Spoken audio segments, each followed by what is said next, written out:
Saludos amigos, bienvenidos a Iglesia Online. Estamos el día de hoy 4 sacerdotes, como siempre, que entramos a su casa por medio de este canal y vamos a hoy hablar de los acontecimientos de la vida de la Iglesia, pero especialmente de un acontecimiento que nos ocurre en la vida, que son las pérdidas. Para eso están con nosotros Javier desde Roma, Daniel desde Cuernavaca, Morelos y el padre Patricio Lynch desde Honduras. Bienvenidos todos. Para ustedes la palabra pérdida, ¿qué supone en sus vidas? Bueno, yo consideraría que es como tocar la realidad del ser humano particularmente, porque el ser humano está hecho para perder también. O sea, aunque se escucha un poco catastrófico el asunto, pero creo que día a día perdemos un día, perdemos un momento, y creo que tendría que situarse la manera como uno va interpretando la vida.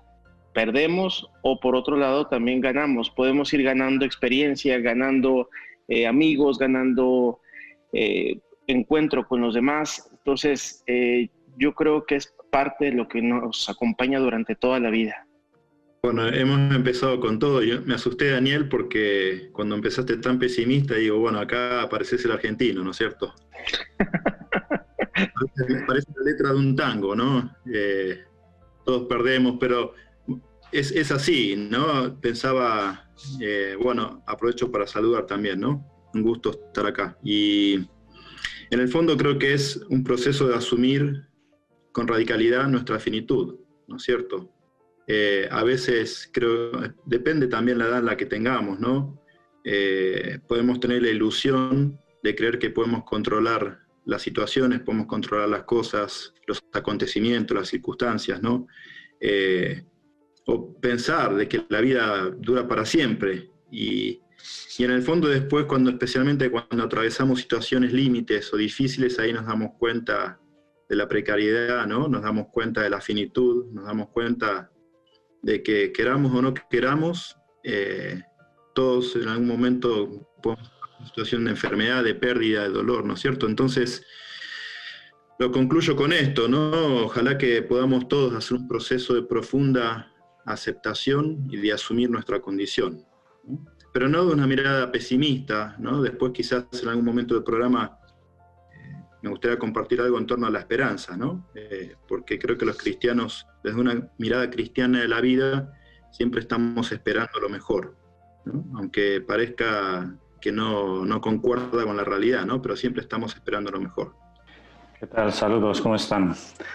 Hola, pues sí, hemos empezado duro con la palabra pérdida, que significa algo en principio parecería negativo, ¿no?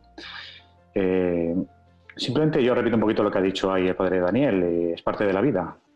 Por lo tanto, en sí mismo es ya positivo, aunque suene contradictorio, ¿no?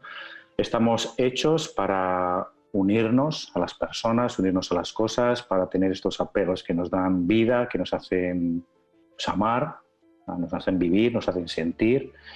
Y la vida está hecha de estos enganches y de estas pérdidas, por lo tanto es parte de la vida y es normal. Creo que la visión que debemos tener sobre las pérdidas y los procesos que tenemos que llevar, ¿no? con las pérdidas, grandes o pequeñas que tengamos de la vida, pues, que es lo que llamamos duelos, ¿no? Pues con esos procesos pues es asumirlo como, vamos a decir, casi como providencial, en el sentido de que es siempre parte de la vida y por lo tanto Dios está siempre en todos estos procesos. Qué importante es vivirlos de verdad, pero de verdad, no con aspectos a veces que vemos por ahí, ¿no? Cuando se acompañan personas que están en un duelo, con una pérdida y queremos animarles malamente, ¿no? Y lo que hacemos es empeorar las cosas. Yo creo que de esto es de lo que podríamos charlar en este programa, ¿no? ¿Qué sentido tienen las pérdidas en la vida y cómo vivirlo para ir hacia Dios y vivir más plenamente el sentido que tiene la vida? ¿Por qué en algunos cristianos y en algunas personas que nosotros podemos conocer, las pérdidas, en vez de acercar a Dios, lo que provocan son alejamientos de Dios? ¿Qué nos está pasando dentro de la Iglesia que esto de las pérdidas no lo llevamos con una actitud de esperanza, de la cual vamos a hablar más adelante? Pues sí, es complicado el poder explicar lo que le pasa al corazón del hombre, al corazón de la mujer cuando sufre una pérdida tan dura, ¿no? Por eso no es que cuando tengamos una pérdida tengamos que tener la idea fantasiosa y creo que infantil de que no me va a doler, de que no lo voy a sufrir, de que no, tengo derecho a sufrir, tengo derecho a gritar, tengo derecho a mandarle a Dios por un tubo a veces, ¿no? Y de alejarme, tengo derecho a alejarme. ¿Por qué? Porque es un proceso. Tenemos un proceso en el que para entender mejor al Dios que me ama, a veces también necesito alejarme. Entonces la separación del Dios del cual yo estoy esperando, ¿no? Pues que solucione mis problemas, tengo que alejarme de esa imagen también. Y gracias a que me alejo a veces es bueno llegar a un Dios que me está acompañando precisamente en todo lo que sufro. Acompañar todo esto, sí, es como dices, Javier, un reto importantísimo en la Iglesia, sí. Yo creo que de esto tenemos mucho que aprender y es una gran labor evangelizadora, sin duda. Recientemente una amiga que imparte catecismo en un colegio me platicaba la frustración que experimentaba ella por haber perdido el año. Y dice, ya se perdió todo este año. Y dialogábamos sobre esto precisamente, porque era poner en acto la frustración de que ya esto ya se había perdido, o sea, un año de la vida se había perdido, ¿no? Quienes cumplían un año significativo en este año y tenían la planeación de la fiesta o de la boda o de la primera comunión o el ciclo del catecismo, como es el caso de esta amiga, lo consideraban concretamente como una pérdida. Sin embargo, creo que era un acercamiento para tocar el punto que no solamente perdimos una vieja realidad, sino también es ganar una nueva realidad entre nosotros también, un nuevo modo de vivir, un modo nuevo. Pienso que el ser humano tiene que tener esa flexibilidad, ¿no? En este sentido, como la figura de la palmera, ¿no? Que de frente a cualquier tempestad, como puede ser una pérdida o como puede ser algo sumamente doloroso, se mantenga flexible y se pueda mantener estable a pesar de los movimientos más turbulentos que pueden estarlo tocando, ¿no? Sí, y sumando también tener en cuenta, ya lo han dicho ustedes, ¿no? Que los procesos de duelo son justamente eso, ¿no? Distintas fases, es algo procesual. Un duelo no es un estado definitivo, ¿no? Es un camino que vamos recorriendo y que como todo camino me parece que tiene distintas etapas y que todas son válidas y que también Dios espera a nosotros nuestra transparencia, ¿no? Y imagino que en estas etapas uno pasará, algunos por la negación, ¿no? De negar la realidad, otros quizás se enfurecen, les genera ira, otros quizás, no sé, pueden llegar a deprimirse o pueden intentar hacer algún tipo como de negociación, bueno, y ojalá el desenlace, el horizonte sea poder llegar a lo que hablábamos también de la aceptación, ¿no? De asumir esta realidad, que en definitiva es la realidad de la vida, ¿no? Y complemento también con la posibilidad de lo positivo, de transitar estas pérdidas, ¿no? Que generalmente a todo lo que nos sucede cuando atravesamos pérdidas nos surgen preguntas, ¿no? Preguntas de las más importantes, preguntas existenciales, ¿no? Preguntas por el sentido de la vida. Yo pienso, pierdo un ser querido y uno se pregunta estas cosas, ¿no? Y bueno, ¿y cuál es el sentido de todo? Hago una pregunta de la experiencia propia. ¿A los sacerdotes, a los religiosos, se nos forma para perder? Uy, Qué justo buena pregunta. salió en un estudio que se realizó con las casas de rehabilitación que intentaban indagar sobre cuál era el primer síntoma por el cual las personas que ingresaban a la casa de rehabilitación sacerdotal y de vida consagrada ingresaban o pedían su admisión ahí. Intentaron hacer esta evaluación para distinguir cuál era el síntoma principal. Sorprendió que no era una cuestión de adicción afectiva, sexual, sino concretamente el primer síntoma tenía que ver con el duelo, con la pérdida. Es decir, que el síntoma principal que le hacía a cualquier sacerdote ingresar en una casa de rehabilitación era la incapacidad de poder elaborar el duelo. Yo creo, y lo hablo desde mi experiencia personal, no estamos acostumbrados a elaborar duelos Yo creo que no fuimos formados desde la formación inicial hasta la permanente de poder elaborar sobre esto, ¿no? Es parte de tu cruz, síguele adelante y listo, ¿no?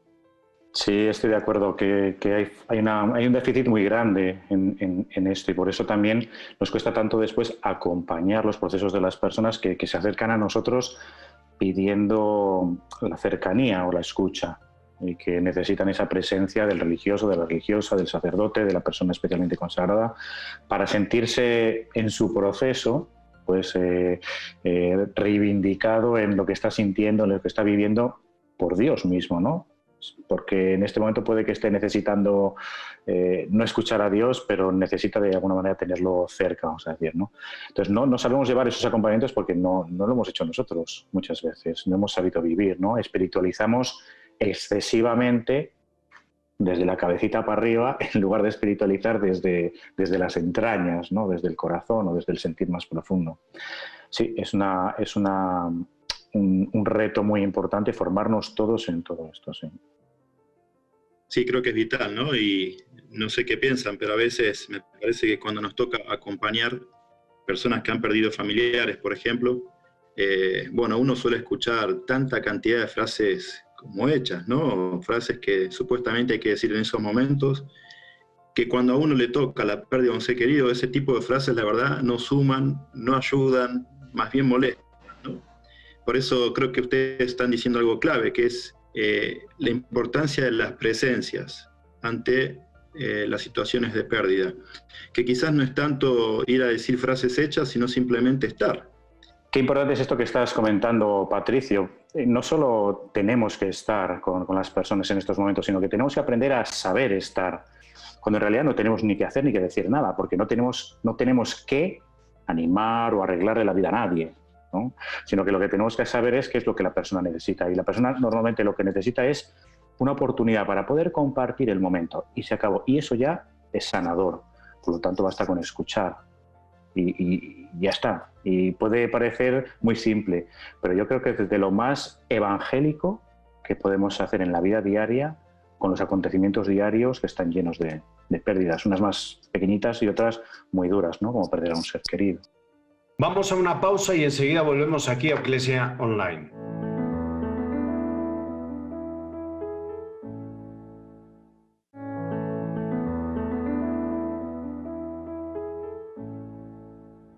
Pues seguimos aquí en Iglesia Online hablando de las pérdidas que son también ganancias, las pérdidas que con las pérdidas aprendemos a esperar, a tener paciencia.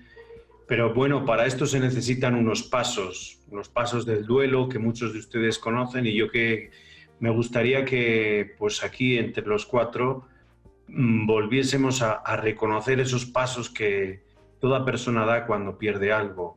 Daniel. Este programa ha sido una experiencia única, yo creo, de todos los que hemos hecho, porque ha puesto en evidencia también nuestra capacidad de perder y que nos hace entrar en contacto con nuestra frustración. La gente quizás no se da cuenta porque hay unos amigos que se encargan de entregar limpiecito el programa e intentan poner lo mejor de nosotros en lo que ofrecemos con la gente.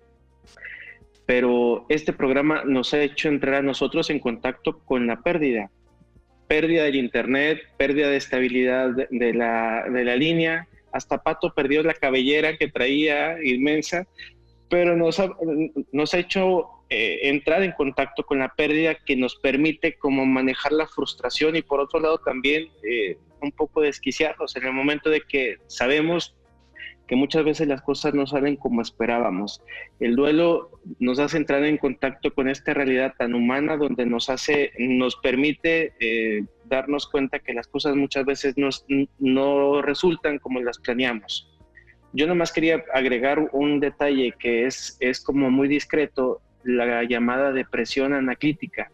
Esta depresión anaclítica que sale mucho en nuestra gente y particularmente en este tiempo, en donde la depresión, conocida también como depresión blanca, es una depresión que no se manifiesta, que no hay rasgos donde la persona incluso físicamente se manifieste con un rostro depresivo, Y en esta nueva normalidad creo que es entrar muchas veces en contacto con esta depresión anaclítica. Sí, si me permiten, me gustaría agregar algo que me parece que puede ser lindo para los procesos de sanación, ¿no? Que todos necesitamos cuando atravesamos situaciones de pérdida. Yo recuerdo, y les cuento una anécdota, ¿no? Acompañando a una parejita que habían perdido un embarazo.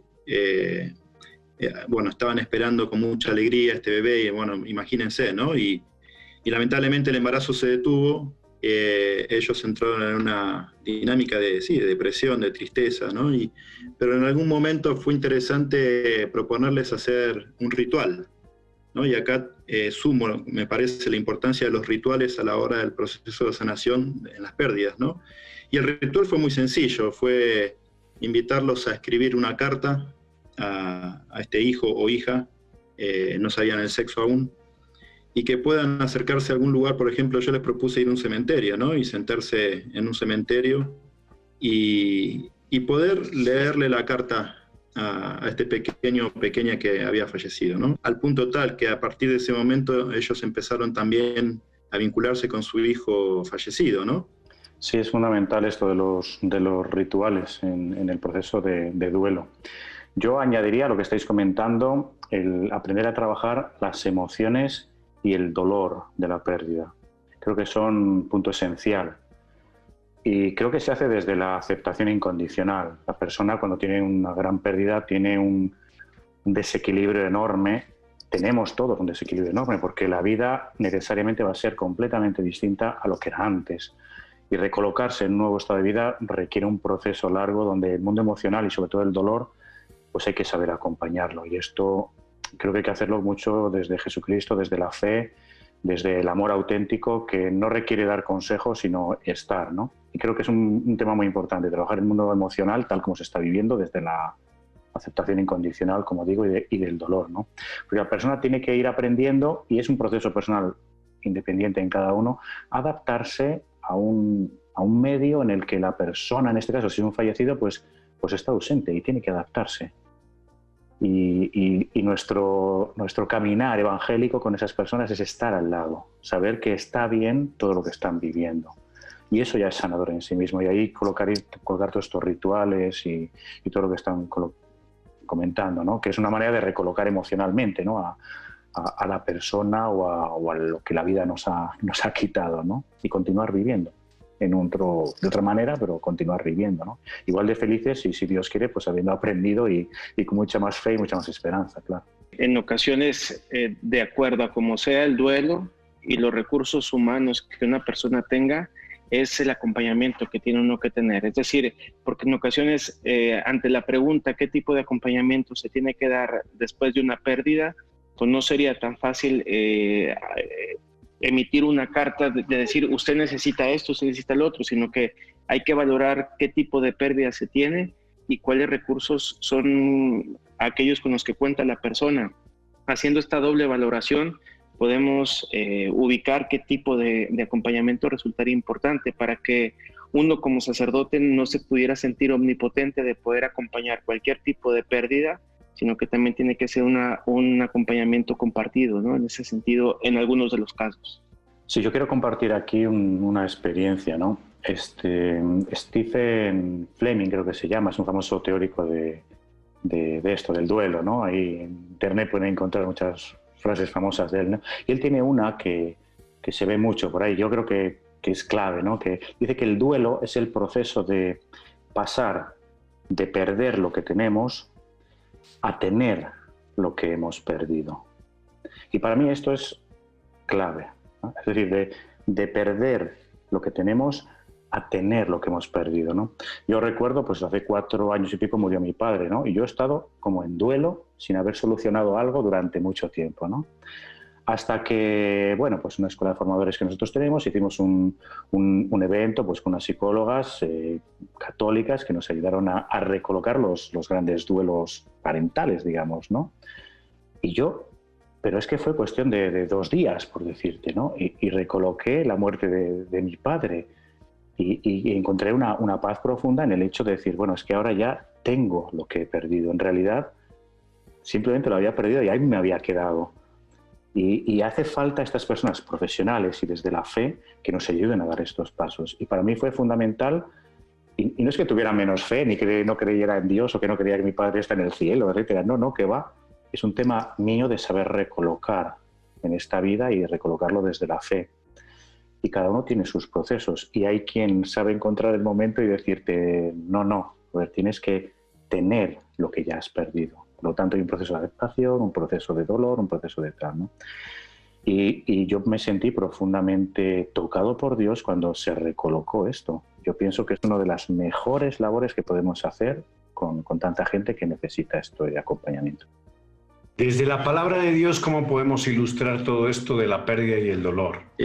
Si tomamos en serio la encarnación, ¿no? Y esta expresión cristológica de Jesús, Dios verdaderamente hombre, Jesús, hay muchos relatos donde llora, donde lo vemos llorar, donde lo vemos triste, donde lo vemos con agonía, ¿no?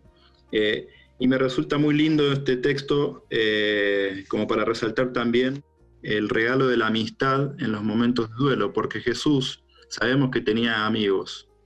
Cuando visita a Lázaro y a sus hermanas, se sabe que él tenía un vínculo especial con ellos de amistad. Y en su camino a Jerusalén es muchas veces las que él se detiene a pasar tiempo con ellos. Y qué linda imagen de Jesús como verdadero hombre, ¿no? Que va en búsqueda de la amistad en sus procesos también de dificultad y de dolor. Sabe que su camino a Jerusalén empieza a intuir de que puede terminar mal, y lo primero que hace es detenerse en la casa de sus amigos y compartir una comida, ¿no? Entonces, qué lindo esto también, ¿no? El sentido del Dios encarnado, la importancia de la amistad, de dejarnos acompañar por nuestros amigos. Fíjate que a raíz de esto, a mí me gusta decir, Patricio y todos los que están aquí, me gusta decir que las pérdidas nos vuelven a ubicar desde la esperanza, ¿no? Y nos vuelven a ubicar con personas que al final son nuestros soportes, bien sea la familia y, como muy bien dices tú, los amigos, las amistades. Al final es el amor el que va solucionando todas estas, vamos a decir, agonías, ¿no? El amor a un Dios Padre, en donde yo veo a Jesús en el huerto allá.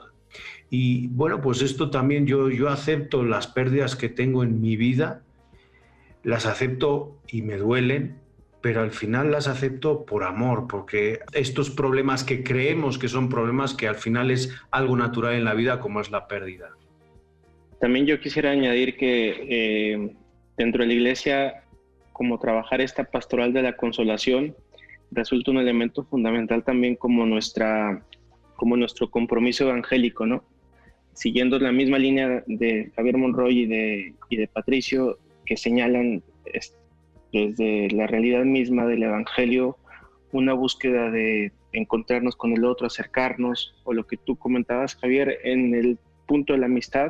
Considero que es importante que dentro de nuestra iglesia haya una pastoral de la consolación como una experiencia en la que nosotros como cristianos nos vayamos haciendo cercanos al dolor del otro. Hay distintas experiencias en la iglesia, una de ellas que conozco es la de la Arquidiócesis de Hermosillo en México, otras que van acompañando a las madres viudas.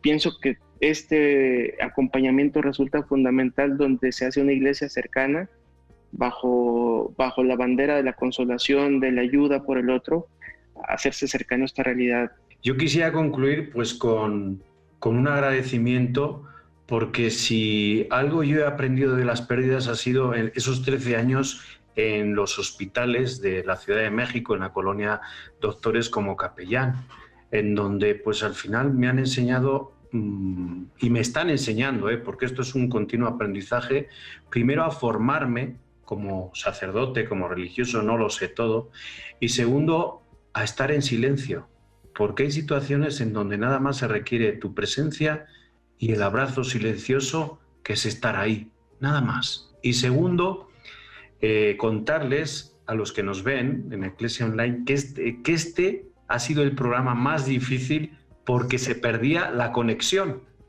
Se ha perdido la conexión en casi todos, ¿no? El programa más difícil, pero también yo creo que el más vivo, porque hemos hablado de nuestras historias personales. Gracias Javier Monroy desde Roma, gracias Patricio Lynch desde Honduras, gracias Daniel Portillo desde Cuernavaca, Morelos. Y muchísimas gracias a ustedes por estar aquí. Cerramos este programa, pero volvemos con otro nuevo y en otra nueva ubicación el próximo día. Hasta luego.